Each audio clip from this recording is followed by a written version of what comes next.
पुण्य कर्म जागृत हो जाएंगे, तब आपको पूर्ण गुरु की शरण प्राप्त होगी। पूर्ण गुरु की शरण में आने के बाद फिर क्या होता है? फिर उस जीव का कल्याण निश्चय है। सद्गुरु उस जीव की गारंटी ले लेते हैं। नहीं तो कई तरह के जो गुरु जो लोभी है, लालची है, जिसे केवल शिष्य के धन से प्रेम है, अपने शिष्य का केवल प्रेम चाहिए, पैसा चाहिए, गुरु लोभी शिष्य लालची दोनों खेले दाम। वो ऐसा दाम खेल रहे हैं, वो पार होने का दाम नहीं खेलते। दोनों बूढ़े बाप लोग चढ़े पाथर की, छोड़ दे पत्थर के नाम पे थप्पड़ मुंह पे था मेरे पास थे। वो डूबेगी ना, तो ना तो गुरु पार जाएगा और ना उसके शिष्य ही पार जाएगा। और जो अपने मनमुखी साधना से गुरु बन के बैठ जाते हैं, जो खुद अंधेरे कूप में बैठे हैं और उनका चेला में वो क्या हो जाता है? वो खरा निरंध है। जाका गुरु है आंधरा और चेला खड़ा निरंध। और अंधे को अंधा मिला और पड़ा काल के अंध। और जब समर्थ और सच्चे गुरु की शरण आपको प्राप्त हो जाएगी, फिर जो ये भव सागर है, जिसको भव सागर बोलते हैं या भव बंधन बोलते हैं, इस बंधन से सदा सदा के लिए आपकी मुक्ति हो जाएगी। इसीलिए साहिब को बंदी छोड़ बोलते हैं। जो सभी बंधनों से मुक्त कराते हैं, उनका नाम होता है बंदी छोड़। हमारे साहिब को क्या बोलते हैं? बंदी छोड़। कौन सा बंधन? कोई बात नहीं। कौन सा बंधन जीव के साथ लगा हुआ है? जीव के साथ ऐसा कौन सा बंधन है जिसको छुड़ाने के लिए हमारे शास्त्र बोलते हैं कि सद्गुरु की शरण में आने के बाद आपका जो बंधन है वो मुक्त हो जाएगा। दिखने में तो ऐसा कहीं लगता नहीं कि आपके पास कोई बंधन है। आप अपनी मर्जी से जहां चाहे जा सकते हैं, जब चाहे कुछ खा सकते हैं, घूम सकते हैं। फिर बंधन कौन सा है जीव को? दिखने में तो दिखाई तो देता नहीं कोई बंधन। ये हमारे शास्त्र जीव को यहीं से तो जगा रहे हैं। ये जीव सोया पड़ा है।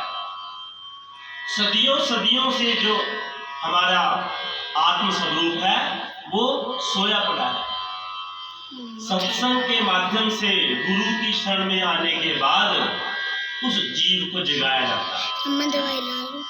उसको बताया जाता है कि तू बहुत बड़े बंधन में फंसा हुआ है, बहुत बड़ा बंधन है तुम्हारे पास। वो बंधन कौन सा है? किस चीज का बंधन है जीव को? वो है जन्म और मरण का बंधन। इस जन्म और मरण में ये जीव फंसा हुआ है। कितने ही बार हम जन्म ले चुके हैं, कितनी ही बार हमारी मृत्यु हो चुकी है, लेकिन साहिब हमें कहते हैं कि हमारा तो जन्म और मरण कभी होता ही नहीं। लेकिन जीव अपने आप को जन्म लेने वाला और मरने वाला समझता है कि मेरा बार बार जन्म होता है और बार बार मेरी मृत्यु होती है। ये सबसे बड़ा बंधन है। इस बंधन से हमारे सतगुरु जो हमें ज्ञान देते हैं, फिर वो जो सबसे बड़ा ज्ञान देने के बाद फिर वो दान देते हैं, क्योंकि गुरु समान दाता नहीं। सबसे बड़ा अगर कोई दाता है वो कौन है? चाहे आप कितने भी दान कर लो, आप सबसे बड़े दानी नहीं है। सबसे बड़ा दानी कौन है? गुरु। क्यों? ऐसा गुरु ने क्या दे दिया आपको? उस बंधन से छुड़ाने का जो आपको ताला चाबी दे दी, वो सबसे बड़ा दान दे दिया आपको। उस दान का नाम क्या है? नाम दान। दानों में दान महादान। कौन सा दान है? नाम दान। इसलिए कहा है कि गुरु समान दाता नहीं, और याचक शिष्य। शिष्य कौन है? याचना करने वाला, सदैव मांगने वाला। तो सबसे बड़ा जो दानी है वो गुरु है, जो उस जीव का ठेकेदार बन जाता है। ठेका ले लिया गुरु ने। आज हम कहते हैं हमने ये फलाना फलाना काम ठेके पे दे दिया, अब हमारी टेंशन खत्म है, अब ठेकेदार देखेगा। तो हमारा जो ठेकेदार है वो कौन है? हाँ, गुरु के वचनों पे गुरु से प्रीति हो कि वो ठेकेदार बढ़िया काम कर देगा।